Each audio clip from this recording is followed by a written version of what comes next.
शिवसेना प्रमुख बाळासाहेब ठाकरे यांनी स्थापन केलेल्या शिवसेनेचे आता दोन भाग झालेत, म्हणजे दोन गट पडलेत. एक म्हणजे उद्धव ठाकरे यांच्या शिवसेनेचा एक गट, तर दुसरा गट म्हणजे एकनाथ शिंदे आणि त्यांच्याबरोबर असणाऱ्या आमदारांचा. 17 फेब्रुवारी 2023 रोजी निवडणूक आयोगाने दिलेला मुख्यमंत्री एकनाथ शिंदे यांच्या बाजूने दिलेला निर्णय हा शिवसेनेला झटका होता.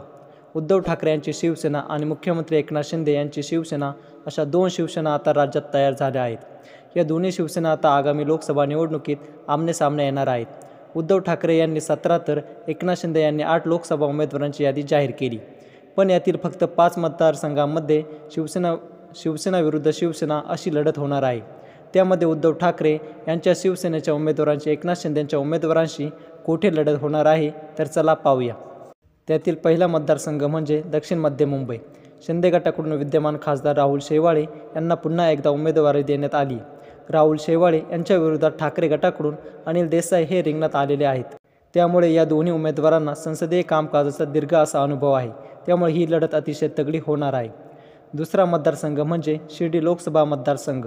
या मतदारसंघात एकनाथ शिंदेंनी सदाशिव लोखंडे यांना तिकीट जाहीर केले आणि त्यांच्याच विरोधात उद्धव ठाकरेंनी भाऊसाहेब वागचौरे यांना येथून उमेदवारी दिली. त्यामुळे यावेळी शिर्डीकर कोणत्या उमेदवाराला निवडून देतील ते पाहणे देखील महत्त्वाचं ठरणार आहे.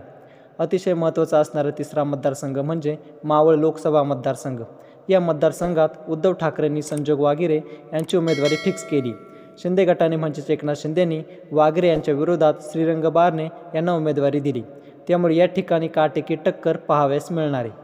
आता चौथा आणि महत्त्वाचा मतदारसंघ म्हणजे हिंगोली मतदारसंघ. या मतदारसंघात ठाकरे गटाने तगडा उमेदवार दिला आहे. तो उमेदवार म्हणजे नागेश पाटील आष्टीकर. नागेश पाटील आष्टीकर यांनी हिंगोलीतील शैक्षणिक संस्थांचे जाळे निर्माण केलेले आहे. हिंगोलीच्या जनतेने कोणत्याही एका पक्षाच्या उमेदवाराला येथे सलग विजय केलेले नाही. त्यामुळे ही परंपरा येथील जनता खंडित करणार की ठाकरे गटाच्या आष्टीकर यांना लोकसभेत पाठवणार हा प्रश्न आहे. उद्धव ठाकरे आणि एकनाथ शिंदे यांच्यात लढत होणारा 5वा आणि शेवटचा मतदारसंघ म्हणजे बुलढाणा मतदारसंघ.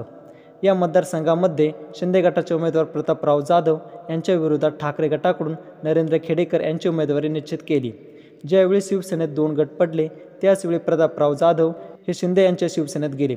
त्यामुळे ठाकरे गटाचे जिल्हा नेतृत्व खेडेकर यांच्याकडे आले. तेच खेडेकर आता जाधव यांच्या विरोधात उभे टाकले आहेत. तर हे होते काही वेगवेगळे मतदारसंघ आणि त्या ठिकाणची लढत मात्र कशी होऊ शकते हे आपण पाहिले. तसेच उद्धव ठाकरे यांच्या उमेदवारांच्या विरोधात शिंदे गटाने हे उमेदवार जाहीर केले. त्यामुळे या उमेदवारांमध्ये कोणत्या शिवसेनेचे उमेदवार विजयी होतील असं तुम्हाला वाटते हे आम्हाला कमेंट बॉक्समध्ये नक्की सांगा. हा व्हिडिओ आवडलाच असेल तर शेअर व लाईक करा आणि सोबतच आमचं विश मराठी यूट्यूब चॅनल अवश्य सबस्क्राईब करा. जय महाराष्ट्र.